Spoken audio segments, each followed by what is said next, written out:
오늘도 여러분을 사랑하는 주님이 주신 말씀은 구약성경 사무엘상 25장 32절부터 35절까지입니다. 구약성경 사무엘상 25장 32절부터 35절까지 함께 봉독하겠습니다. 다윗이 아비가일에게 이르되 오늘 너를 보내어 나를 영접하게 하신 이스라엘의 하나님 여호와를 찬송할지로다. 또 내 지혜를 칭찬할지며 또 내게 복이 있을지로다. 오늘 내가 피를 흘릴 것과 친히 복수하는 것을 네가 막았느니라. 나를 막아 너를 해하지 않게 하신 이스라엘의 하나님 여호와의 살아계심을 두고 맹세하노니 네가 급히 와서 나를 영접하지 아니하였다면 밝는 아침에는 과연 나발에게 한 남자도 남겨두지 아니하였으리라 하니라. 다윗이 그가 가져온 것을 그의 손에서 받고 그에게 이르되 내 집으로 평안히 올라가라. 내가 네 말을 듣고 네 청을 허락하노라. 아멘.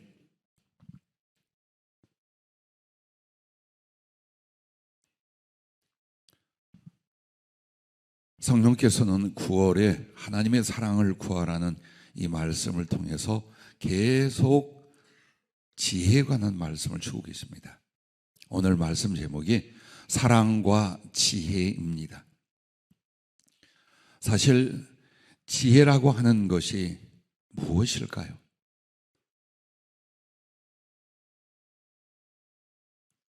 지난 금요일 홍창표 성도님이 지병으로 많이 고생하시다가 하나님의 부르심을 받았습니다. 그리고 어제 장례식장에 가서 유족들과 만나고 예배를 드리고 왔습니다. 근데 그 따님이 그런 이야기를 해요. 그렇게 우리 교회의 전도와 섬김을 어머니가 고마워하셨다고, 그리고 너무나 평안하게 운명하셨다고 눈물 글썽이면서도 밝게 웃는 모습을 보았습니다. 코로나19의 위기가 아니면 자주 만나보고 더 위로하고 함께 기도도 나누었을 것을 떨어진 채로 만나지 못한 채 하나님의 부르심을 받은 것이 참 아픔입니다만은, 사실 우리가 홍창표 성도님 아주 작은 사랑을 드렸건만 한 영혼은 그 일로 구원을 받고 영원한 사랑의 기쁨과 추억을 간직한 채로 하늘에 계시도록 그렇게 되었습니다. 사랑이란 지혜입니다. 세상 어떤 지혜보다도 크고 능하고 깊은 것은 사랑 외에 없습니다. 오늘 본문으로 여기 다윗과 아비가일의 이야기가 나옵니다. 여러분은 이 내용을 자주 들었고 성경을 통해 많이 읽었을 줄로 압니다. 나발이라고 하는 사람은 매우 부자였습니다. 그리고 그 나발의 많은 양떼들을 돌볼 때에 다윗과 다윗의 청년들이, 즉 군대가 그 집사람들을 도와주고 울타리가 되어줬습니다. 참으로 선대했습니다.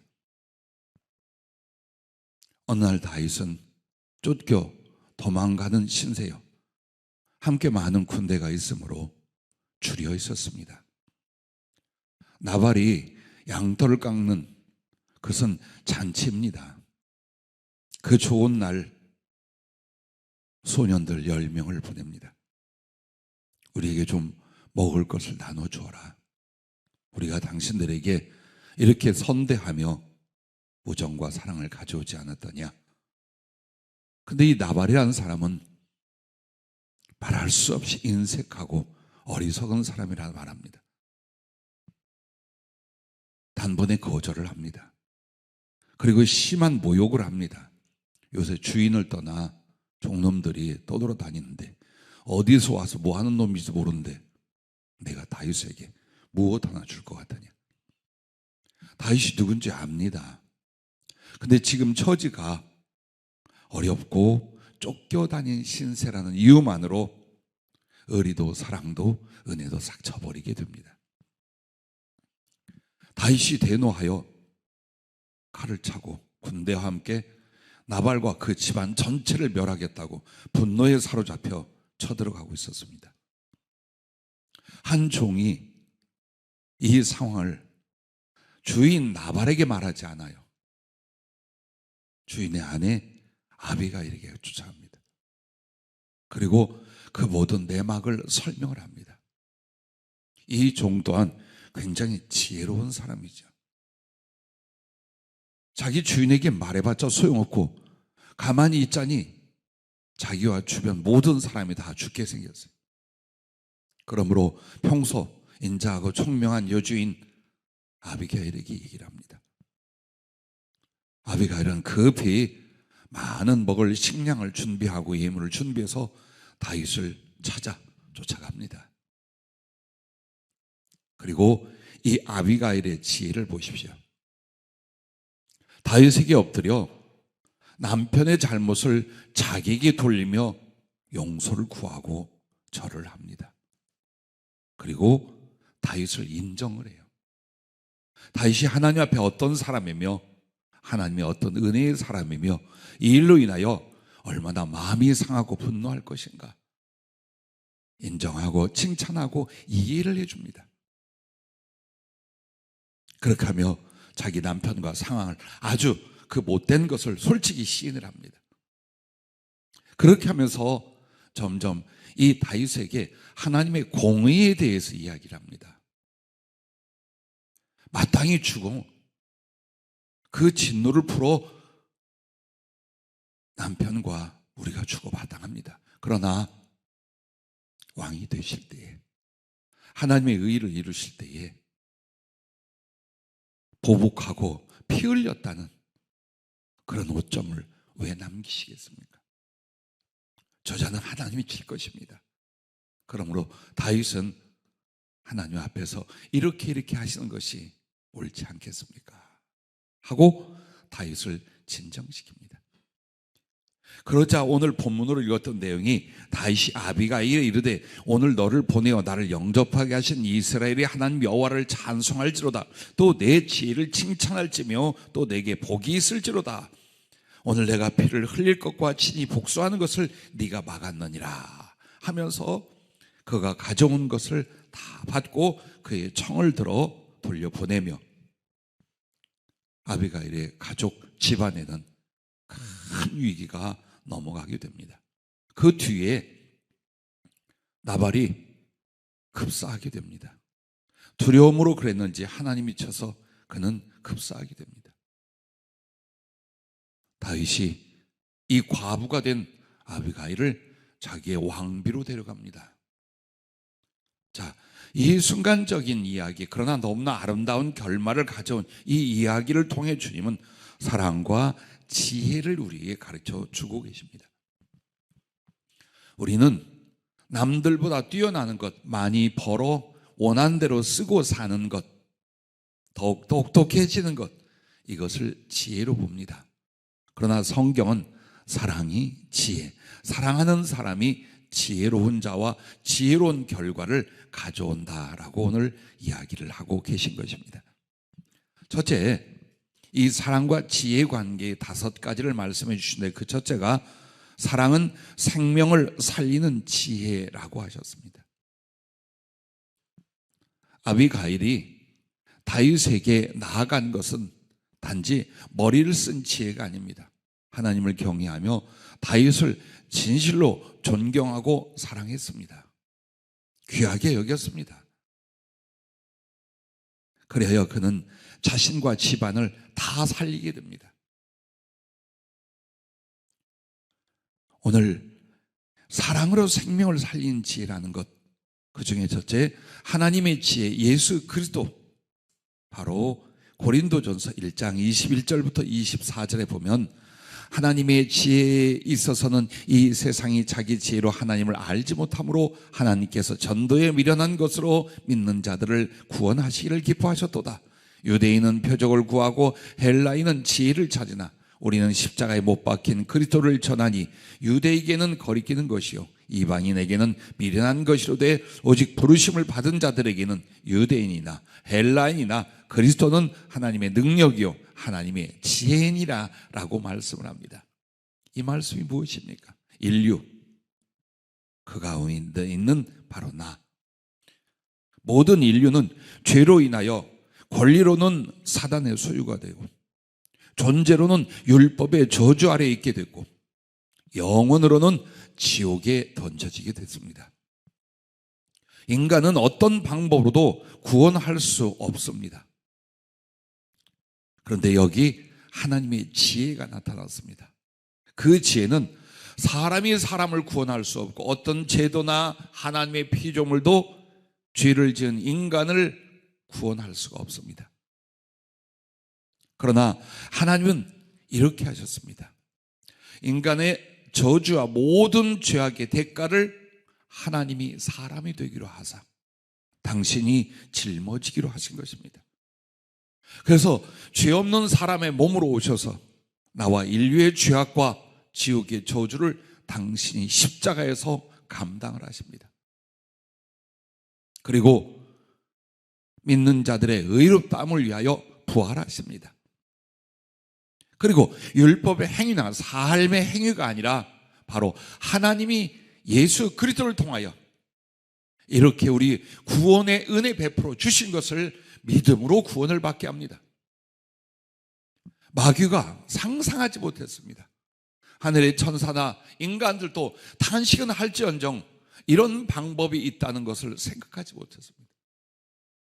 그래서 하나님께서 사람이 되어 우리를 구속하신 이 십자가의 구속의 은혜를 하나님의 지혜라고 하는 것입니다. 그러면 왜 하나님께서 이런 지혜와 능력으로 사람이 되시며 우리를 구속하시며 우리를 살리셨습니까? 사랑 때문이었습니다. 너무나 사랑해서, 너무나 안타까워서, 너무나 불쌍해서. 그 하나님의 가슴에 있는 뜨거운 사랑이 바로 우리를 구원하는 능력과 지혜가 되어 우리에게 나타난 것입니다. 지혜는 생명을 살립니다. 지혜는 사람을 살립니다. 그런데 그 지혜는 바로 사랑에서 나온다는 것입니다. 여러분과 내가 살아가는 동안에 하나님의 구원의 은혜를 노래하고 감사하고 찬송하고 누리면서 살아갈 것입니다. 그러나 그것은 그냥 우연이 아닙니다. 사랑으로 말미암아 우리를 살리시는 하나님의 지혜입니다. 그러므로 우리도 사랑한다면 바로 생명을 살릴 수 있는 지혜의 역사가 나타날 것을 믿으시기 바랍니다. 사랑하는 고 홍창표 성도님, 그리고 우리와 만났던 그 작은 섬김과 사랑 안에서 세상의 아픔과 외로움을 이기고 하늘에 올라간 영혼들이 많습니다. 어느 자매가 저한테 물어요. 목사님, 우리 교회는 왜 이렇게 자주 돌아가셔요? 그래서 이렇게 대답을 했어요.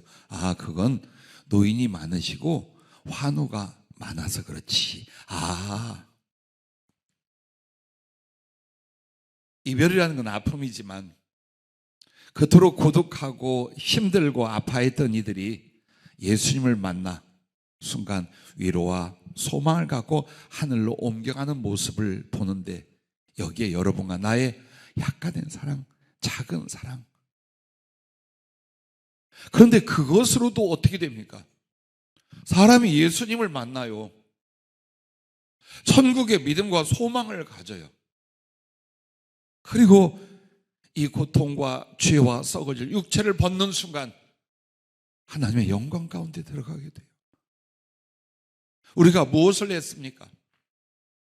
그리스도께 받은 사랑으로 아주 작은 섬김, 작은 복음 전함, 그 조그만 사랑들이었습니다. 그럼에도 얼마나 많은 사람들이 우리 곁에서 주님을 만나며 구원을 얻으며 천국에 가는가를 보십시오.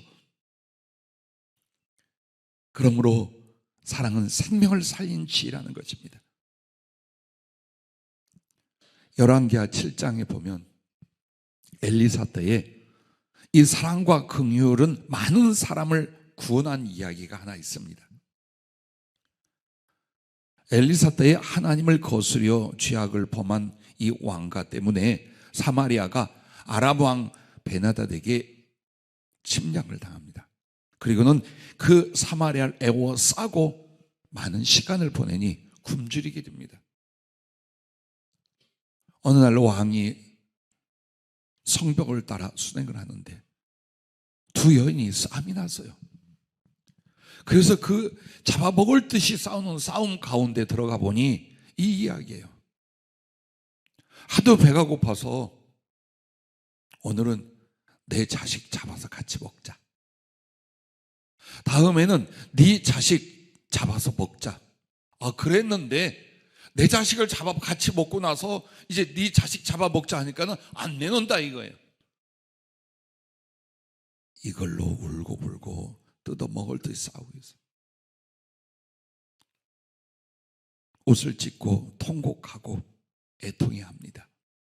자, 인간에게 사랑이라는 게 빠지고 이기심이라는 것이 남으면 바로 이 형상이 되는 거예요. 자식을 아무리 배가 고파도 잡아먹는 식물로 여기는 거예요. 그러므로 사랑이 없다면 인간은 짐승입니다. 인간이 인간다운 것은 지혜 때문이요. 그 지혜는 사랑으로 말미암는 것이. 그런데 사랑이 없어지는 순간 지혜고 무엇이고 아무것도 없습니다. 오직 유교의 본능으로 네 자식 내 자식 서로 잡아먹는 이렇게 짐승 같은 상황으로 가고 있는 것을 보여줍니다. 그러나 하나님께서 긍휼을 베풀고 엘리사의 예언을 통하여 이 아람 군대가 진을 치고 있었는데 그 사마리아 성 밖에는 이스라엘 사람 중에 문둥병에 걸린 4명이 있었어요. 이들도 역시 굶주리고 죽어가고 있었어요. 그래서 4명이 뭐라고 했느냐? 우리 아람 군대 가서 항복하자. 그래서 받아주면 얻어먹고 살 것이고 죽이면 죽으면 되지. 그리고 4명이 아람 군대, 아람 진영을 향해 갔어요. 근데 하나님께서 무슨 일을 일으키셨느냐? 엄청난 많은 대군이 몰려오는 소리로 아람 진영에서 착각을 하게 만듭니다. 이게 무슨 소리냐? 문둥병자 4명이 오고 있는 소리예요. 그런데 하나님이 그들의 마음에 공포를 주고 그들의 청각의 문제를 일으키면 마치 주변 여러 나라에서 애굽 왕에게 뇌물을 주고 군대를 사왔구나. 우리가 이대로 있다간 다 전멸하겠고, 그리고 자기들의 군량미와 모든 필요한 용품이며 무기며 할 것 없이 전부 다 버려둔 채로 다 도망을 갔습니다. 이 4사람이 와서 오니까 다 도망가고 먹을 것 천지 좋은 것 노획물이 가득해요. 그래서 그것을 취하다가 이 사람들의 긍휼을 보십시오. 선한 면을 보십시오. 그들은 비록 멸시받고 내쫓김을 당한 문둥병 환자였지만 그들은 이렇게 말을 하고 생각을 합니다. 이렇게 좋은 날 우리만 먹고 우리만 살겠느냐? 아니다. 그렇다면 하나님이 우리에게 벌을 내리실 거다. 우리 동족은 얼마나 줄여 죽어가는가? 가자. 그리고 그 좋은 소식을 알리러 사마리아 성으로 옵니다. 이 4사람의 문둥병자, 멸시받고 버림받고 죽어가던 이 사람들은 미울 수 있잖아요. 괘씸하게 여길 수 있잖아요. 자기 동족들에 대하여. 하지만 마음속에 선함과 긍휼이 함께 살기 위하여 다시 돌아와 그것을 전부 다 나누어 사마리아 성읍이 다 살아나게 됩니다. 만약 그들이 그 선한 마음과 불쌍히 여기는 마음을 가지고 사마리아로 돌아가지 않았다면 계속 네 자식 잡아먹고 내 자식 잡아먹고 얼마나 비참한 상황이, 그래야 멸망에 이르는 상황이 사마리아 성에 이르렀겠습니까? 자, 어느 상황과 순간에 사랑을 따를 것이냐, 이기심으로 치우칠 것이냐, 즉 나만을 위해서 할 것이냐, 하나님으로 말미암아 다른 사람들을 사랑할 것이냐, 여기에서 지혜가 발생되고 그 지혜가 바로 사람의 생명을 살리는 일들이 된다는 것입니다. 솔로몬의 판단을 여러분 기억할 겁니다. 어느 두 여자가 한 아기를 데리고 내 자식이다, 네 자식이다 서로 다투며 솔로몬의 재판을 요청했습니다. 그런데 이 아이가 이 여인의 것인지 저 여인의 것인지 아무 증거가 없어요. 그리고 서로 다투는 거예요. 근데 한 여인은 자기 자식을 낳다가 데리고 잤는데 깔아뭉개서 압사해서 죽었어요. 그러자 죽은 아기하고 다른 여인이 비슷한 때에 아기를 낳아서 바꿔치기를 한 거예요. 근데 이 둘 중에 누가 이 아기의 엄마인지 그리고 이 아기를 뺏으려고 하는지를 알 수가 없잖아요. 그때 솔로몬의 판단이 무엇이었을까? 칼 가지고 와라. 너희가 둘 다 자기 자식이라고 주장하니 이 아이를 반으로 나눠서 각자 나눠 가져라. 그러자 친엄마가 아닌 사람 오기로 그래요, 그렇게 합시다. 반절 나누어. 그렇게 합니다. 그러나 친엄마는 어떻게 합니까? 아니요, 내가 포기하겠습니다. 이 아이를 해하지 마십시오. 자, 솔로몬이 본 건 무엇을 봤을까? 어머니의 모정입니다. 그렇게 했을 때에 그 아이를 더 사랑하여 살리려는 사람이 누구예요? 친엄마라고 말이에요. 우리는 여기에서 삶의 지혜를 보는 게 아니에요. 사람을 살리는, 생명을 구원하는 지혜가 사랑에 있음을 보게 되는 거예요. 이후에도 육신의 생명을 여러분의 사랑으로 많이 살릴 수 있을 거예요. 나의 먹는 것을 조금만 나눠줘도 굶주림에 죽어가는 아이와 사람들이 살아날 것이며, 나의 작은 정성과 나눔으로 말미암아 위기와 혹은 생명이 앗아져가는 사람들을 살려낼 수 있죠. 동시에 복음을 전하는 일들, 사랑과 함께 복음을 전하는 일들은 얼마나 많은 영혼들을 살릴 것인지. 그래서 주님이 사랑은 생명을 살리는 지혜라고 말씀하신 것입니다. 두 번째로 사랑은 하나님을 경외하는 지혜입니다. 이 아비가일, 다윗으로 말미암아 하나님을 지극히 찬양하고 영광을 돌리게 만듭니다. 아비가일의 그 다윗을 돕고자 하는 마음, 그리고 가족과 집안 사람들을 살리고자 하는 그 마음 속에 그 사랑이 결국 하나님을 경외하는 데서 나왔고, 결국은 그 사랑의 일들로 말미암아 하나님이 영광을 받으시고 찬송을 받으시는 것을 우리가 본문에서 봅니다.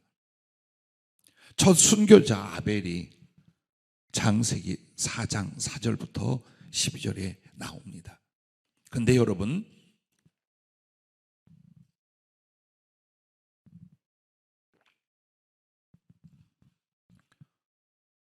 아담의 아들 가인 그리고 아벨이 있었습니다. 물론 가인이 아벨을 쳐 죽인 것을 여러분이 잘 알 것입니다.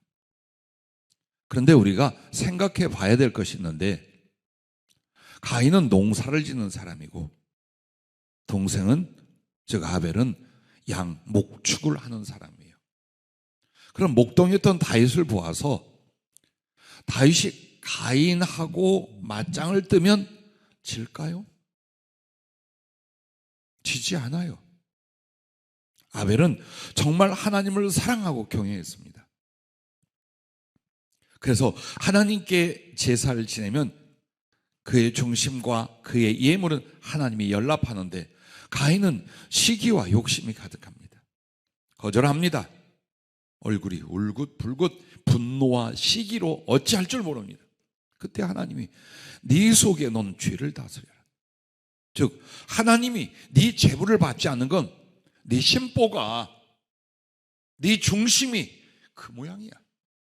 그래서 네가 드리는 형식적인 예배나 제사도 난 안 받아. 네 속에 있는 죄나 네가 다스려라. 이렇게 하십니다. 분노해서 동생을 들에 있을 때에 쳐 죽입니다. 근데 이 상황이 성경에 자세히 안 나와요. 그냥 첫 순교자로 아벨의 피를 이야기합니다. 근데 실제로는 아벨이 형을 같이 싸워서 형을 해치거나 죽일 수 있었습니다. 그러나 마음속에 하나님을 경외하고 사람을 사랑하던 아벨은 형에게 맞아 죽는 죽음을 택합니다. 피하거나 싸워 이기거나 아니면 죽여버릴 수 있었어요. 그런데 형이 자기를 치고 죽이려 할 때 그것을 같이 싸워서 해치거나 이기려 하지 않아요. 그렇게 해서 하나님을 사랑한 이유로, 형을 사랑한 이유로 죽임을 당했어요. 여기까지는 지혜가 아닌 것 같죠. 그런데 아벨은 어떻게 됩니까? 모든 하늘과 땅에 있는 신앙인들이, 그리고 심지어는 하나님과 천사들까지 그를 하나님을 경외하고 사랑한 첫 순교자로 높여주고 자랑하고 칭찬을 합니다. 가인에게 사랑이 있었다면 가인이 아벨의 위치에 있었겠지요. 여러분, 순교자의 자격이 있습니다. 우리 중에도 순교하기를 기도하거나 두려움 없이 마음을 품어가는 멋진 사람들이 있습니다. 그런데 예를 들어서 여러분이 예수님의 이름으로 죽었다고 다 순교가 아닙니다. 예를 들어서 어떤 사람이 처음 교회 나왔는데 정말 어머니한테 할 수 없이 끌려 나왔어요. 그때 일본군의 만행으로 제암리 사건처럼 불에 탔어. 그래 죽었어요. 순교 아니에요. 어떻게든 잘 살아보려고 애를 쓰고 수고하다가 누군가에게 맞아 죽었어요. 순교 아니에요. 교회 다니고 신앙생활에서 죽기 때문에 순교가 아니에요. 순교는 단 하나예요. 아벨처럼 하나님을 너무나 사랑했어요. 그래서 그 사랑이 세상에 아름다운 사랑으로 나타날 때 이 꼴을 마귀가 볼 수가 없는 거예요. 가인처럼 시기로 말미암아 미워서 질투로 마귀가 그 사람을 치는 거예요.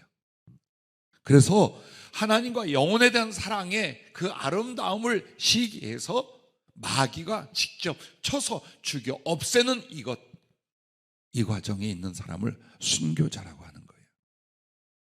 즉 순교자는 아무나 되는 게 아니에요. 하나님을 사랑하고 영혼을 사랑함이 너무나 아름답고 뛰어나 마귀에게까지 시기를 받는 거예요. 그러나 가인처럼 저주를 받고 사느냐, 아벨처럼 인생은 짧았지만 사랑을 이루고 하나님께 영광을 돌리고 아름답고 고귀한 순교자로 하늘에 가느냐, 이게 어디에 있었습니까? 사랑에 있었습니다.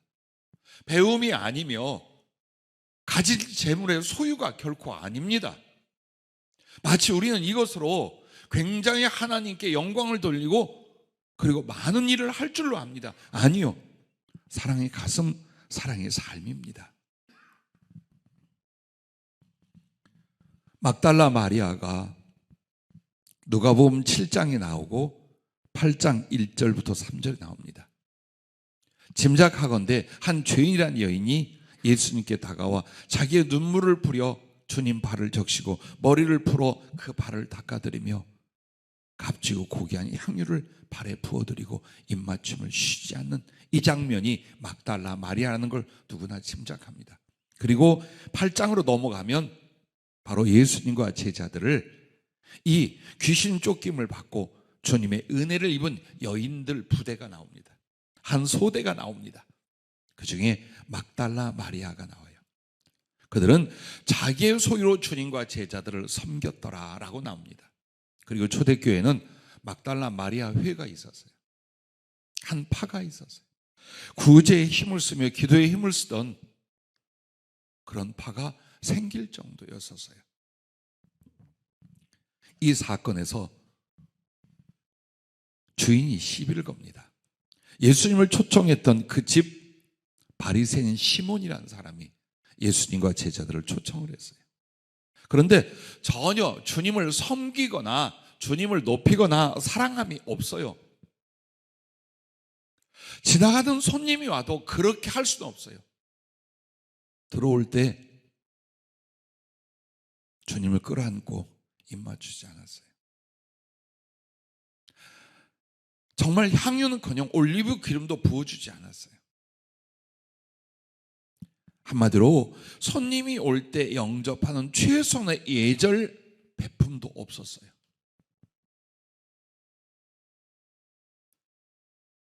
이 자는 다른 곳에 보면 동일인일 수도 있고 동명이인일 수도 있어요. 문둥병에서 고침을 받았다는 이야기가 나와요. 그렇게 은혜를 얻었어요. 근데 그 가슴에 예수님을 초청한 이유는 자랑거리 아니었을까요? 우리 집에 요즘 막 잘 나가는 예수 그분이 왔어. 내가 오라니까 왔어. 이거 아니었을까요? 이 모습을 보던 막달라 마리아가 예수님께 영접하여 행할 수 있는 예절과 작은 정성을 다한 거예요. 눈물을 뿌려가며 이걸 다한 거예요. 바리새인 시몬이 뭐라고 합니다. 그때 예수님이 저의 많은 죄가 사해졌다. 이는 저의 사랑함이 많음이라고 말합니다. 즉 예수님을 향하는 그 사랑, 결국 예수님과 제자들을 섬기는 사랑으로 이어지는 모습을 보게 됩니다. 주님이 칭찬한 여인 중에 으뜸이 바로 막달라 마리아입니다. 바리새인 시몬은 반면 어땠습니까? 근본 섬김과 사랑에 인색한 자요. 그는 그리스도 예수 안에 아무것도 아닌 자로 끝나버리게 됩니다. 하늘의 주인 하나님이신 예수께서 내 집에 초청을 받고 왔음에도 그는 그 예수님과 아무 상관이 없는 존재로 영원히 끝나게 됩니다. 왜? 사랑이라는 게 없어요. 하지만 천대받고 멸시받고 심지어 7 귀신이 들렸던 한 여인은 예수님을 향하여 그리고 나아가 사람들에 대한 그 자그마한 사랑이 그가 죄사함 받고 구원을 얻고 주님의 특별한 사랑의 사람으로 세움을 받게 됩니다. 여러분과 나의 인생이 무엇입니까?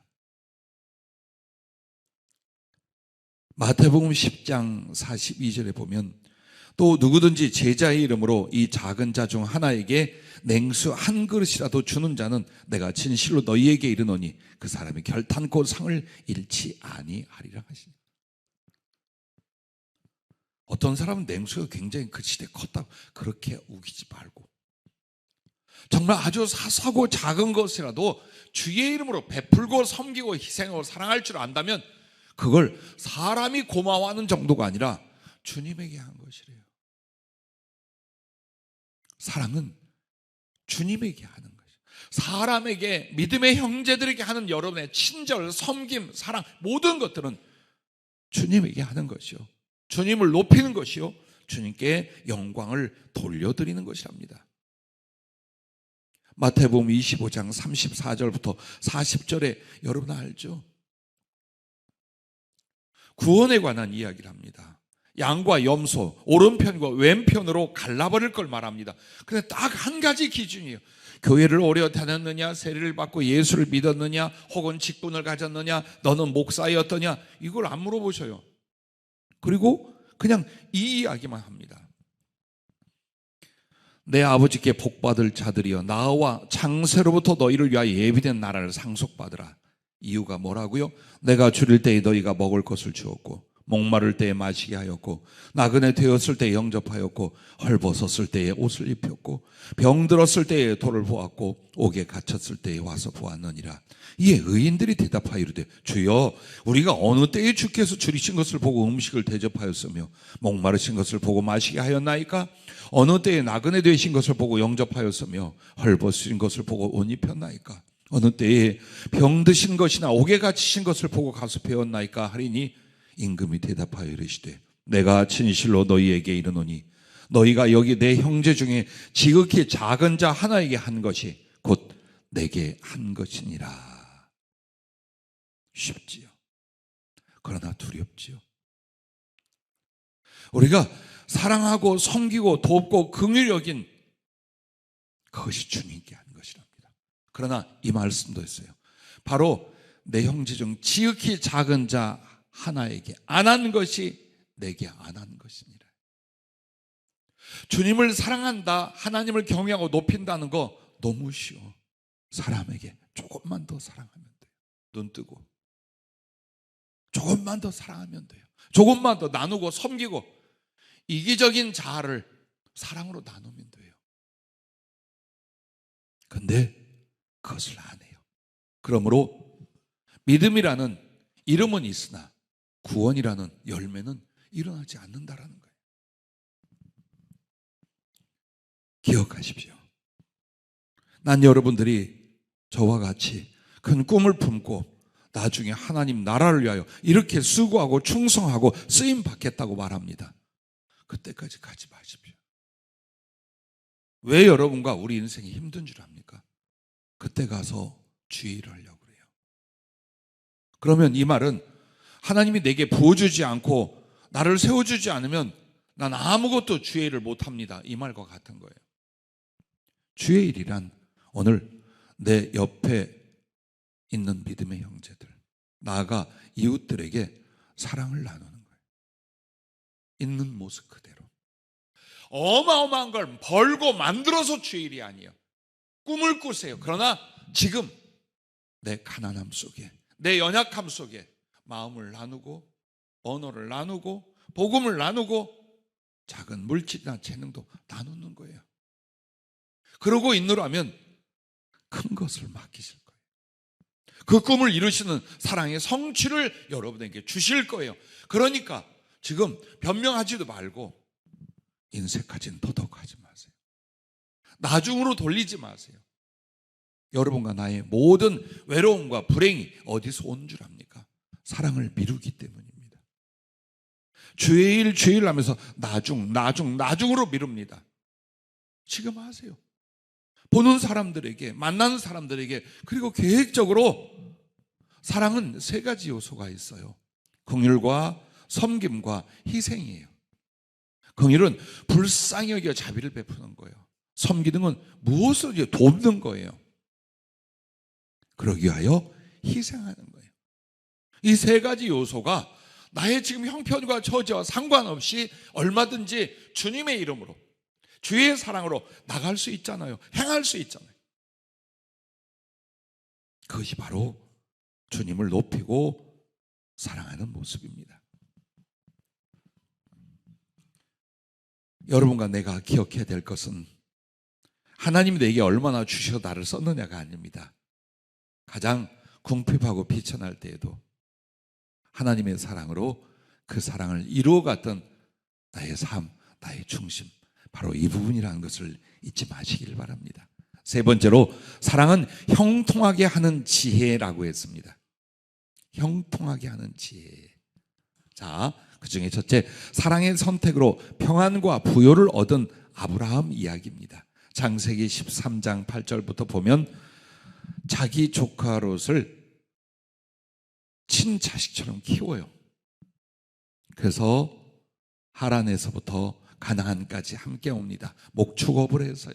점점 하나님이 아브라함과 이 롯을 축복하셔서 많은 양떼, 많은 소떼를 거느리게 됩니다. 그러다 보니까 좁은 지역에서 함께 있으므로 종들이 다투고 갈등이 일어나요. 아브라함이 자기 조카 롯에게 말합니다. 자, 이 넓은 곳에서 네가 좋은 걸 선택을 해라. 즉 목축을 하기에 좋은 곳을 선택을 해라. 네가 좌하면 내가 우하겠고 네가 우하면 내가 좌하리라. 자, 이게 사랑이에요. 내가 먼저 하고 내가 고르고 네가 나머지 골라. 그래도 내가 어른이잖아. 그러니까 내가 먼저 좋은 거 고르고 젊은 너 다른 거 골라. 이게 이기심이고 욕심이에요. 인간관계, 가족관계, 교회 안에서 우리는 자기를 생각하고 자기를 앞세울 수 있어요. 자기의 칭찬과 자기의 유익을 바랄 수 있어요. 그건 사랑이 아니더라. 그건 그리스도가 가르쳐 주신 사랑이 아니더라예요. 사랑은 무엇입니까? 상대를 위하는 거예요. 형님 먼저, 아우 먼저. 자, 롯 보십시오. 네, 그러겠습니다. 그리고 당시 소알 들녘을 파는 소돔과 고모라 지역이에요. 푸른 초장에 정말 목축을 하고 돈을 벌기에 너무 좋아. 그쪽을 택합니다. 그런데 거기는 하나님 앞에 아주 흉악한 죄악이 관영한 곳을 임을 알면서도 영적 분별 없이 무엇에 물질 문제에 눈이 어두워졌어요. 왜? 사랑이 지혜라고 했잖아요. 사랑을 놓는 순간, 사랑을 생각하지 않는 순간 인간은, 신자도 미련하고 어리석어지는 거예요. 그 모습을 우리는 아브라함 조카 롯에게서 보는 거예요. 그래서 결국 거기 다 멸망하잖아요. 침략이 일어났었어요. 그래 잡혀가기도 해요. 포로가 되기도 해요. 그리고 결국 하나님의 진노의 불이 그 지역에 다 떨어졌을 때 아내마저 뒤돌아보고 소금 기둥이 되고, 그리고 롯은 패가 망신합니다. 단 한 번의 사랑의 선택, 그걸 못함으로, 이기심으로, 앞서서 나아감으로 말미암아 롯은 멸망에 이르게 됩니다. 보십시오. 이 사랑과 지혜의 관계가 무엇인가? 그러나 아브라함은 기꺼이 양보했어요. 왜? 조카를 사랑하니까. 그리고 사랑이란 이런 것이니까 그렇게 했어요. 그는 은금과 가축이 엄청나게 많더라고 성경이 말합니다. 뿐만 아니라 지나가는 나그네를 막 모셔다가 억지로 막 대접을 합니다. 그냥 가겠다는데. 이 착한 행위가 결국 하나님과 천사를 대접하고 그 멸망의 소돔 땅에서 자기 조카 롯을 구원해내는 일을 이루게 됩니다. 항상 우리는 봅니다. 사랑이 무엇입니까? 사랑이라는 것, 정말로 여러분과 나를 형통하게 만들어요. 즉 잘 살게 만들어요. 사랑을 하니까 베풀고 희생하고 참고 손해보는 것 아닌가? 어려워지는 거 아닌가? 더 가난해지는 거 아닌가? 절대 그렇지 않다라는 거예요. 자, 왜 엘리야를 사르밧 과부에게 보냈을까요? 그가 마지막 가루 한 움큼으로 떡을 해먹고 자식과 함께 죽을 날을 기다릴 나뭇가지를 줍던 이 여인에게 하나님의 영이 선지자 엘리야가 줄일 때에 그 여인에게 보내요. 여러분은 성경을 보면서 왜 보냈다고 생각하십니까? 그를 구원하기 위해? 기적을 보여주기 위해? 이방의 복음을 전하기 위해? 아니요. 사르밧 과부에게 긍휼이 있고 다사로운 정이 있고 사랑이 있는 여자였어요.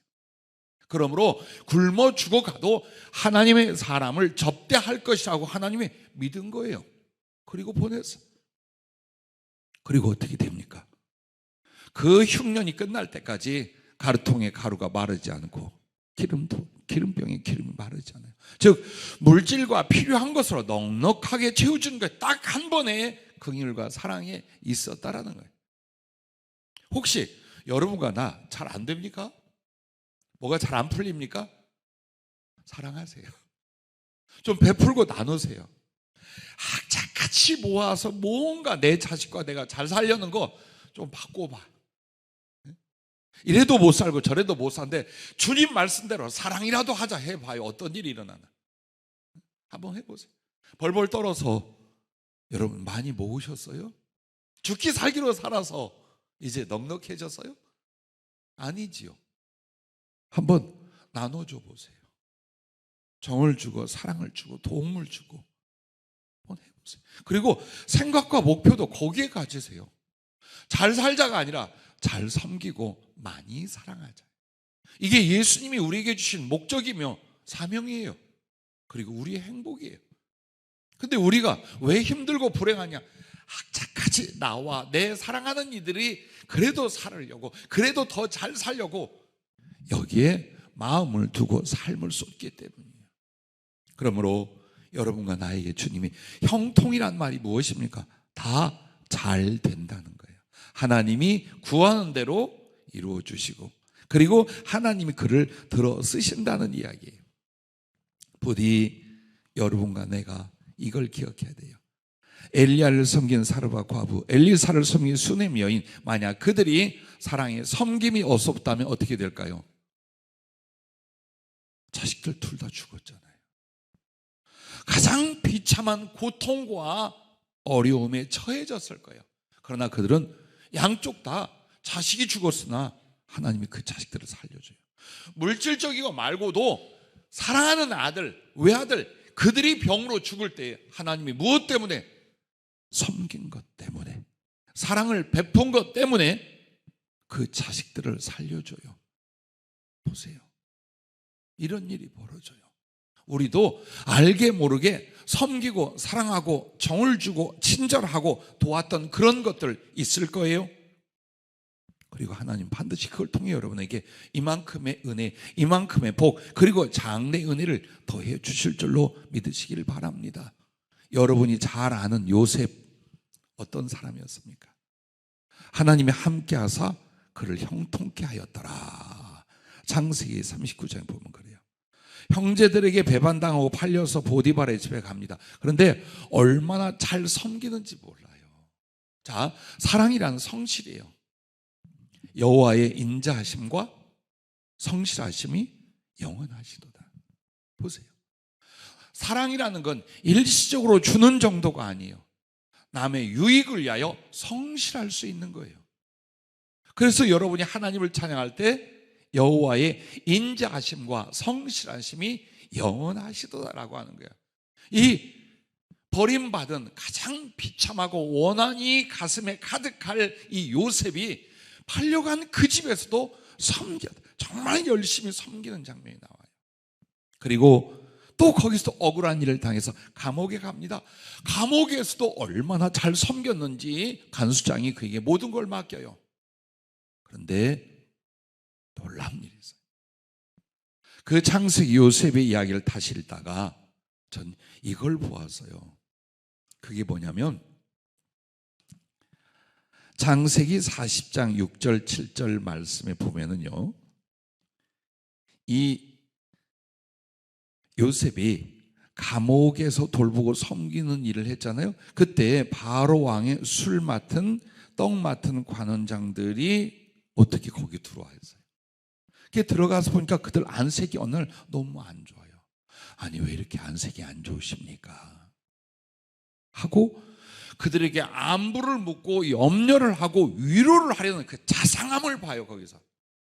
그래서 그들이 꿈 이야기를 합니다.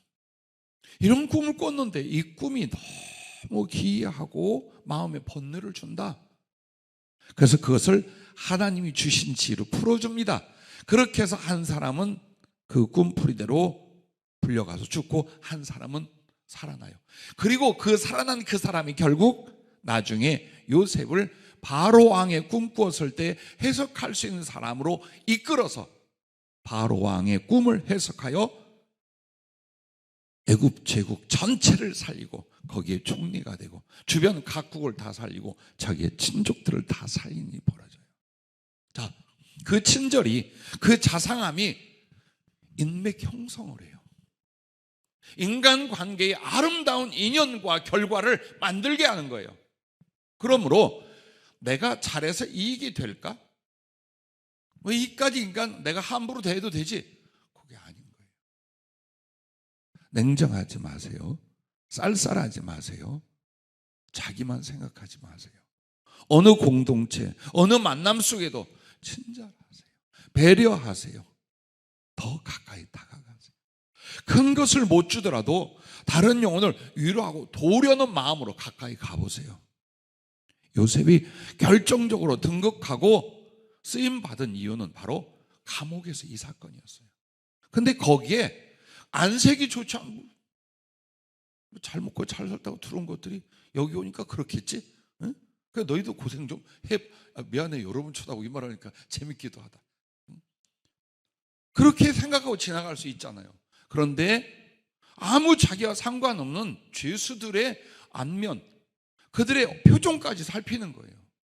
왜 이렇게 근심, 왜 이렇게 안색이 안 좋고 어디 몸이 안 좋아요? 무슨 일 있어요? 자, 이런 작은 위로와 사랑으로 말미암아 그에게 인생 역전이 일어나게 되는 거예요. 그리고 만약 그가 조금이라도 욕심을 냈거나 보복하려고 했다면 요셉이라는 사람은 없어요. 자기 형제들에게 긍휼을 베풀어 끝까지 책임져 줘요. 그리고 그 많은 권력과 지혜를 가지고 자기를 위해서 쌓고 축적하고 착복하는 것이 아니라 바로에게 다 돌립니다. 그리고 아주 멋진 일을 하나 합니다. 전부 다 이제 그 7년, 6년 동안 이제 굶어 죽게 생겼어요. 그래서 와서 곡식을 삽니다. 돈을 주고 가축을 주고 삽니다. 먹고 나니까 또 떨어지잖아요. 그러니까 이번에는 자기 토지와 몸을 이제 애굽 사람들이 팝니다. 근데 그걸 다 바로 왕에게 돌려요. 그리고 나서 어떤 제도를 세우느냐, 농사를 짓게끔 종자 씨를 주고 식량을 줘요. 그리고 그것에 거둔 것의 5분의 1만 자기가 아니라 바로에게 돌리게 해요. 5분의 4는 씨를 뿌리고 충분히 먹고 살 수 있게 만들어줘요. 그 이유가 뭡니까? 그들을 사서 바로에게, 그냥 각자 자유인이었는데 이제 바로에게 속하게 해요. 그 이유가 뭐냐? 각자 놔두면 살아갈 수가 없는 시대였던 거예요. 자기의 능력으로, 자기의 물질, 자기의 힘으로는 지금 이 애굽 백성들이 살아갈 수가 없어요. 하지만 그들이 바로에게 속함으로 바로의 전적 지원, 바로를 위하여 준비했던 모든 것들, 제도를 그들을 위해 쓸 수가 있게 된 거예요. 그래서 제도를 딱 만든 것이 5분의 1만 왕에게로 돌려라. 국정을 위하여 5분의 1만 세금 내고 5분의 4는 다 먹어라. 그리고 마음대로 농사짓도 해라. 그 제도 안에 이 사람들을 이끌어옵니다. 보세요. 요셉의 모든 사건은 긍휼과 사랑이에요. 만약에 복수를 자기 형제들에게 했더라면 요셉은 어떻게 끝났을까? 애굽의 어떤 총리, 애굽인으로 끝났어요. 그걸로 끝났어요. 그러나 자기 형제들을 용서하고 끝까지 위로하고 책임져 줌으로 요셉은 어떤 사람이니까 구속사의 줄기가 됩니다. 예수 그리스도의 오심과 구속사의 연결 다리가 되고 모든 칭찬과 영광과 사랑을 받는 존재가 됩니다. 자, 여러분의 일생을 한번 비교해 보십시오. 오늘 성령님께서 그러시더라고요. 성경에 있는 인물들을 말해주면서 그들의 사랑을 이야기하래요. 그리고 우리와 비교해 보랍니다. 나의 가슴, 나의 삶, 나의 꿈과 그들의 삶, 사랑이라는 걸 통해 한번 비교를 하게 하거라 해서 오늘 계속 성경의 인물과 사건을 여러분이 지금 소개를 하고 있는 것입니다. 그러므로 여러분과 내가 형통하기 원합니까? 모든 기도마다 꿈마다 이루어지기를 원합니까? 부요하시기를 원합니까? 행복하시기를 원합니까? 주님이 작은 것부터 사랑을 나누라. 그 사랑이 너로 하여금 기도 응답을 받게 하고, 그 사랑이 너로 하여금 복을 받게 하고, 그 사랑이 너로 하여금 행복한 인생이 되게 할 것이다. 그걸 말씀하고 있는 것입니다. 네 번째로, 사랑은 영혼을 세우는 지혜라고 했습니다. 아비가일이 다윗에게 그렇게 했습니다. 하마터면 분노했다. 아무리 그가 하나님의 사람이라 할지라도 가서 자기를 거절하고 모욕했다는 이유만으로 수십 명, 수백 명을 죽이게 생긴 거예요. 분노에 차가지고 완전 혈기에 쌓여서. 근데 그걸 막았어요. 그 위기에서 막았어요. 하나님의 공의와 다윗의 정의를 세울 수 있게 해줬어요. 아비가일이. 대신 다윗은 아비가일을 어떻게 합니까? 아비가일과 그를 인한 모든 식솔들을 다 그들을 다시 세워줍니다.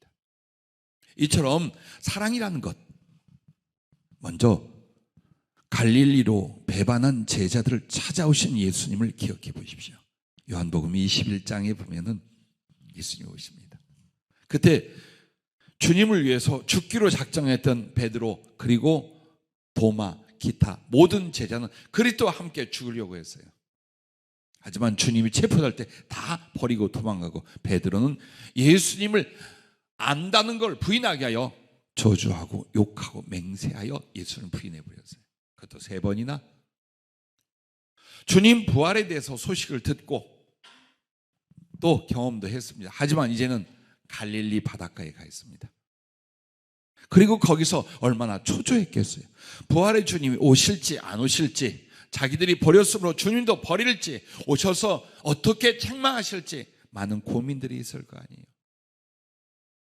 그래 엎드려 기도하는 대신 또 어디로 바닷가에 들어가서 고기를 잡습니다. 밤새 수고하지만 아무것도 못 잡습니다. 주님과 그 사랑과 사명을 떠난 마치 우리들의 지난 삶처럼요. 그런데 그 밤에 밤을 같이 세운 분이 있어요.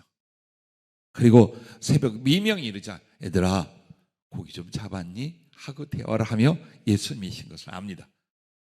그래서 베드로가 죽기 살기로 뛰어와 보니까 거기에 주님이 숯불 위에 떡과 고기를 구워서 아침 조반을 딱 지어놓았어요. 이 마음이 찡하지 않습니까? 부건하고 행복해지지 않습니까? 예수님이, 우리 이계덕 전사님이 늘 말하는 창조주 하나님이 나같이 못난 죄인 피조물을 위하여, 그 배반자 제자들을 위하여 얼마나 추울까 숯불을 피고 얼마나 배가 고플까 허기질까 싶어서 떡과 생선을 구워서 손수 아침을 준비해서 기다리고 부르고 계셨어요. 자, 제자들 어떤 감동이었을까요? 어떤 가슴이었을까요? 그 목으로 넘어갔을까? 자, 그런데 여러분, 왜 주님이 부활하신 뒤에 갈릴리 바다에 제자들을 찾아갔을까요? 그 이유는 첫째, 약속을 했기 때문이에요. 거기서 만나겠다고. 그리고 두 번째는 너무나 그립고 보고 싶어 견딜 수가 없었다. 당신이 고난받고 십자가 죽으시고 부활한 이 과정 동안에 내 새끼들 얼마나 아팠을까? 얼마나 두려웠을까? 얼마나 힘들까? 저러고 피해가서 먹기나 제대로 먹을까? 그 긍휼과 그리움이 당신을 갈릴리 바닷가로 찾아오게 만들었어요. 그리고 세 번째가 완전히 낙심하고 좌절해 있는 영혼들이에요. 그들에게 사랑과 소망의 용기를 주고자 다시 그 심령을 살리고 세우기 위하여 주님이 친히 찾아오셨어요. 그렇게 해서 먹이고 벌벌 떨고 있었을 거 아닙니까? 베드로랑. 그런데 주님이 뭐라고 합니까? 이런 싸가지들 같으니라고 했어요. 아니요, 어떤 책망도 안 하십니다. 단 이 말만 합니다. 베드로에게 묻습니다. 네가 다른 사람들보다 나를 더 사랑하니? 내가 주님 사랑, 주님 아시죠? 그것을 계속 묻습니다. 그 이유는 가슴 속에 있는 베드로의 그 낙심과 좌절로 꺾어져가는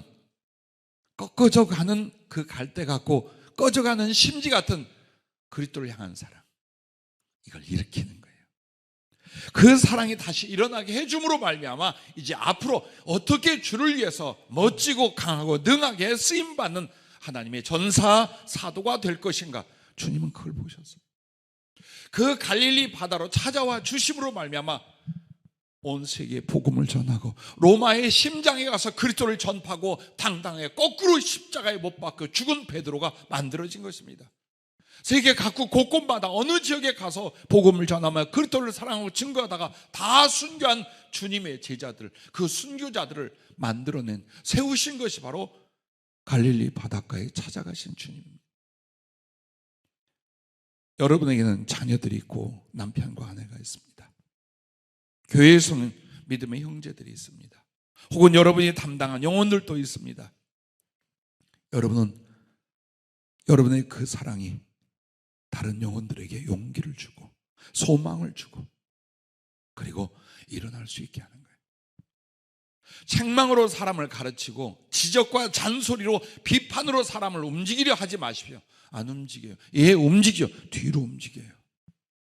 그러나 여러분이 진정으로 긍휼을 베풀고 사랑을 주고 배려하고 기다려주고 나눠줄도 안다면 여러분은 그 사랑으로 내 자식들이, 내 가족과 내 믿음의 형제와 이웃들이 일어납니다.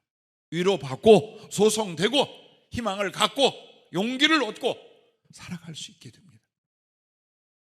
그래서 사랑은 영혼을 세우는 지혜라고 하신 거예요. 사도행전 15장에 보면 마가 때문에 가장 절친이었고 절대 떨어지면 안 될 협력하는 사도 바나바하고 바울이 심히 다투고 헤어집니다. 왜? 마가가 세계 선교를 위해서 출발해서 얼만큼 가다 힘이 드니까 젊은이가 그냥 출행랑을 쳤어요. 두 노사도를 놔두고 저는 힘들고 어렵다고 가버렸어. 그런데 얼마 뒤에 다시 그 사역지들을 돌보면서 교회와 형제들을 돌보러 가자라고 할 때에 바나바가 자기 조카였어요. 마가를 데리고 가려고 그래요. 안 돼. 한번 배반한 놈은 다시 배반해. 응? 젊은 녀석이 그렇게 하고 안 돼. 어떻게 얘를 또 데리고 가? 안 돼. 바울이 대노합니다. 그렇게 인자하고 자비로운 바나바도 함께 성질이 났어요. 다투고 싸우고 둘이 헤어졌어요. 근데 불행이 뭔 줄 압니까? 바울은 계속 사도행전에 나와요. 바나바는 구로로 가고 그 뒤에 다시는 성경에 나오지 않아요. 왜? 거기서 순교를 해요. 더 많은, 더 활발하고 거룩한 사역을 얼마든지 할 수 있으면 두 사도가 다투어 나눠짐으로 하면 거기에 마가가 있었어요. 그러니 이 마가는 얼마나 가슴 아프고 주눅이 들어 살았겠어요. 그런데 나중에 디모데후서 4장 11절에 딱 보면 마가가 내 일에 참 유익하니 마가를 보내달라는 바울의 고백이 나와요. 누가 하고 마가만 있게 됩니다. 즉, 이 일에 필요하니까 걔 좀 보내줘 아쉬워서가 아니에요. 함께 하면서 자꾸 세워졌어요. 지난날 그 대노했던 바울이 화를 내고 책망하고 야단치고가 문제가 아니라는 걸 알아요. 점점 사역할 수 있도록 도와주고 결정적인 중요한 일을 맡겨서 그 영혼을 다시 세우는 모습을 봅니다. 혹시 용서하지 못한 일들이 있습니까? 혹시 비난하고 있는 것들이 있습니까? 풀으십시오. 그리고 여러분의 자녀나 가족을 대하여 넉넉한 마음을 가지고 조금 더 사랑으로 접근하며 가까이 해 주십시오. 잘할 겁니다. 내 자식들이, 내 아내는 남편이, 내 믿음의 동지들이 여러분의 그 사랑을 인하여 예전보다 훨씬 하나님을 사랑하고 믿음으로 하나님의 일을 할 것입니다. 용기를 주십시오. 격려해 주십시오. 반드시 영혼을 세우는 지혜는 사랑밖에 없습니다. 마지막 다섯 번째가 사랑은 미래를 준비하는 지혜라고 하셨습니다. 아비가일 보십시오. 모든 집안 죽을 뻔했는데 달려내고 나중에 다윗의 왕비가 되기까지 합니다.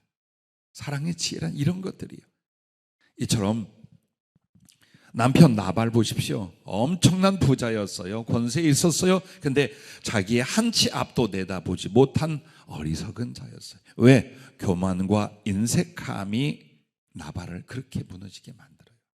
똑같아요. 우리도 교만하지 말아요. 교만이 무엇일까요? 혼자 잘난 체 하는 게 아니에요.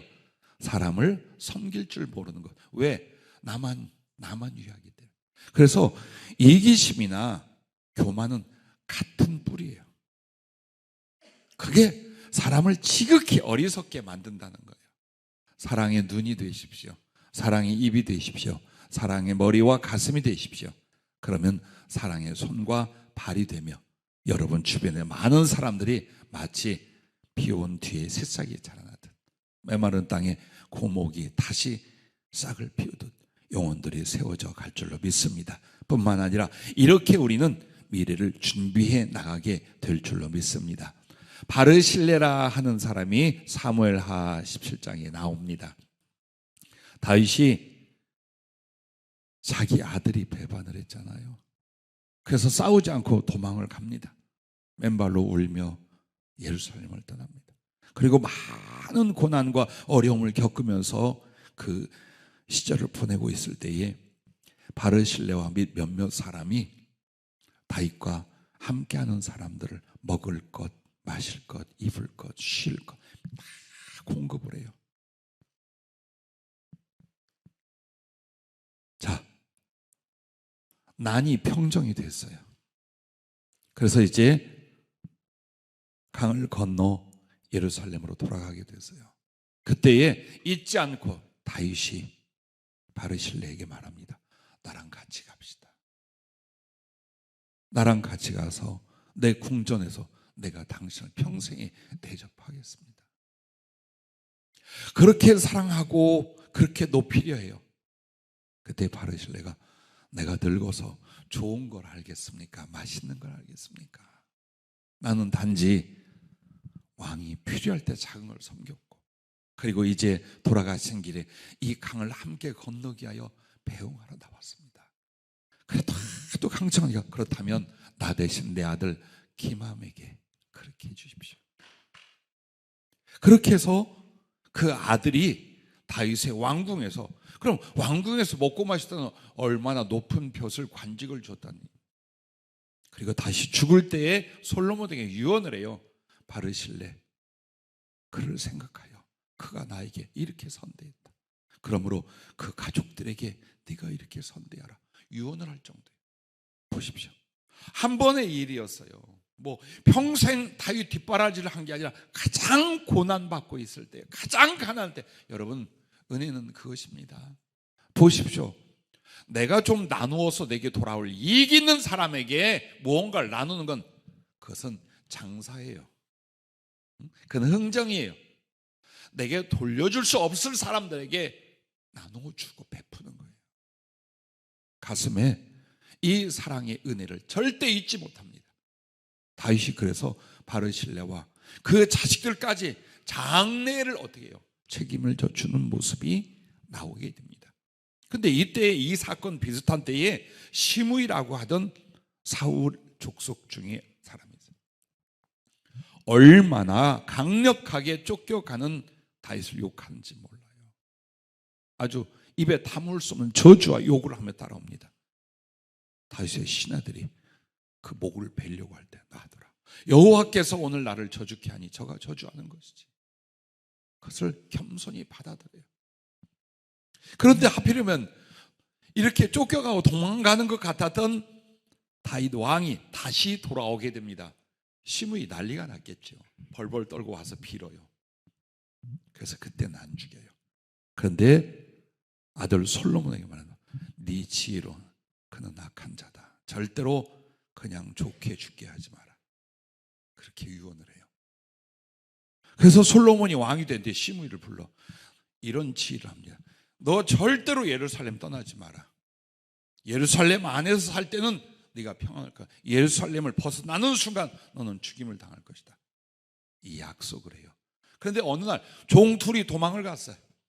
그래가지고 예루살렘을 벗어나서 잡으러 갔다가 이 일로 인하여 잡혀오게 됩니다.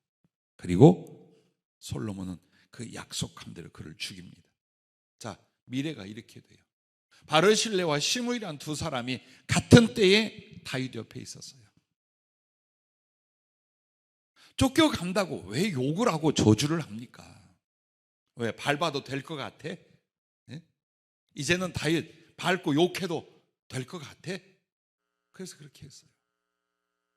그러나 바르실레는 있는 긍휼이, 있는 하나님을 향한 신앙이 다윗을 한순간이었지만 열심히 돕게 만들었어요. 이것이 두 사람의 운명과 집안의 결과를 만듭니다. 사랑이라는 그런 것입니다.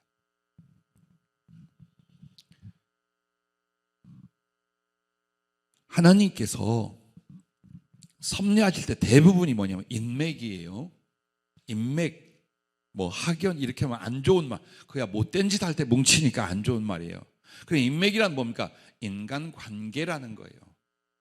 이 인간관계를 잘 맺은 사람들의 관계를 통해 하나님은 어떻게 합니까? 축복하고 그리고 좋은 인연이 되게 하고 하나님의 응답의 역사를 줘요. 항상 그렇게 해요. 사람을 통해요. 그래서 여러분이 어느 때든지 사람들에게 좋은 사람, 착한 사람, 나누고 섬기고 베푸는 사람이어야 돼요. 하나님은 천사 느닷없이 갖다 세우지 않아요. 기적으로 하나님의 섭리를 다하는 게 아니에요. 어느 날 나를 돕는 사람이 있어요. 어느 날 나를 인정하는 사람이 있어요. 어느 날 나로 연결되게 하는 사람이 있어요. 근데 그 전체가 뭡니까? 사랑의 좋은 인간관계, 인격관계를 통해 인맥을 형성하는 거예요. 성경의 인물도 보십시오. 지금 다 인맥이에요. 근데 그 인맥에 뭐가 있었어요? 사랑이 있었어요. 베품이 있었고 인정이 있었고 의리가 있었고 이 부분이었던 거예요. 그러므로 여러분과 나의 장래 오늘 인색하게 살면 너무나 힘들고 어려서 나밖에 모르면 우리의 미래는 아무것도 얻을 것이 없고 쌓아놓은 것이 없게 됩니다. 그래서 여러분과 나는 선행과 사랑으로 하늘의 보화를 쌓으라고 마태복음 6장 19절부터 말씀을 합니다. 그 말씀 속에 이런 말씀을 해요. 보화를 하늘에서 하라. 네 보물이 있는 곳에 네 마음도 있다 하고, 네 안에 있는 빛이, 네 눈이 어두움, 네 몸이 얼마나 어둡더냐. 네 안에 있는 빛이 어둡다면 이 말이 나와요. 그럼 우리 안에 있는 빛이 뭘까요? 그게 바로 하나님을 경외함으로 나오는 사랑이라는 거예요. 즉 내가 사랑을 품고 사랑을 행하는 건 빛이요 생명이요 진리 가운데 사는 거예요. 그런데 만약 사랑을 저버려 이기적이고 욕심, 염려, 세상의 필요 따위로 살아요. 그러면 내 영혼에 사랑이 없으므로 내 영혼에 빛과 생명이 없어지는 거예요. 그걸 가르쳐 말씀을 하고 있는 거예요.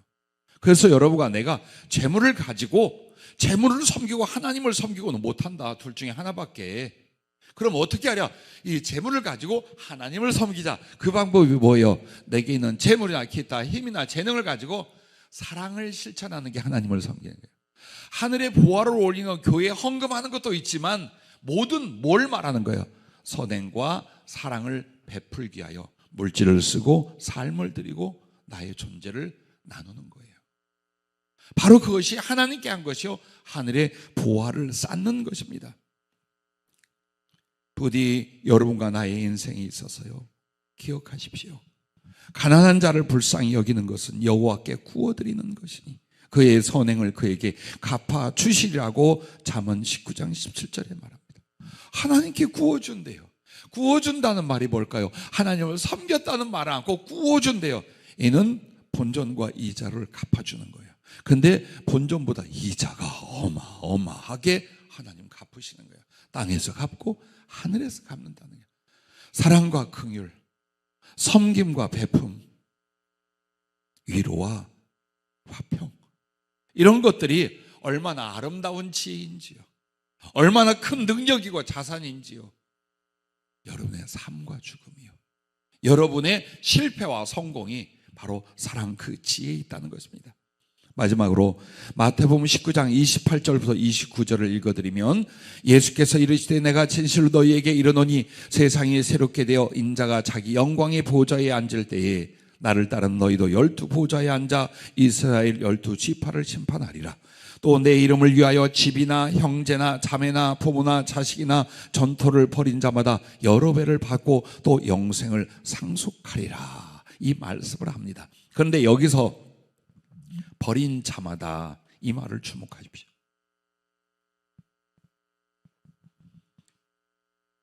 집이나 전토, 그리고 사랑하는 가족, 친지마저 버렸다. 그 말이 무엇일까요? 그리스도와 복음을 위하여 버렸다는 게 뭘까요? 사랑의 실천과 섬김을 위하여 희생했다는 뜻이에요. 주님을 섬겨 더 많은 영혼을 살리기 위하여 내 가족부터 챙기고 가족을 위하여 살 삶을 다른 영혼들을 사랑해 희생했다는 거예요. 집이나 전토, 그런 걸 내려놓았다는 건 그런 걸 통해서라도 사람들을 구원하거나 혹은 영혼들을 사랑하고 섬기려 했던 것들이에요. 그 사람들 주님 보좌 우편에 주님과 함께 다스리리라. 이 땅에서 100배로 받고 영생을 얻지 못할 자가 없으리라. 바로 이 약속을 주고 계십니다. 결국 우리가 그리스도를 만나 그리스도를 배우고 따라가는 제자가 됩니다. 딱 하나인 거예요. 주님과 영혼들을 위하여 너 자신을 희생하는 사랑으로 살라. 그리하면 이 땅에서 행복하고 잘 될 것이며 하늘에서 하나님과 그의 모든 사랑과 영광을 네가 받게 될 것이다. 그래서 사랑은 지혜요, 사랑은 미래, 영혼을 예비하는 지혜인 줄로 믿으시길 바랍니다. 어떻게 살고 계십니까? 이 어려운 시절 여러분 어떻게 살고 어떤 꿈을 꾸십니까? 꿈은 계속 가지십시오.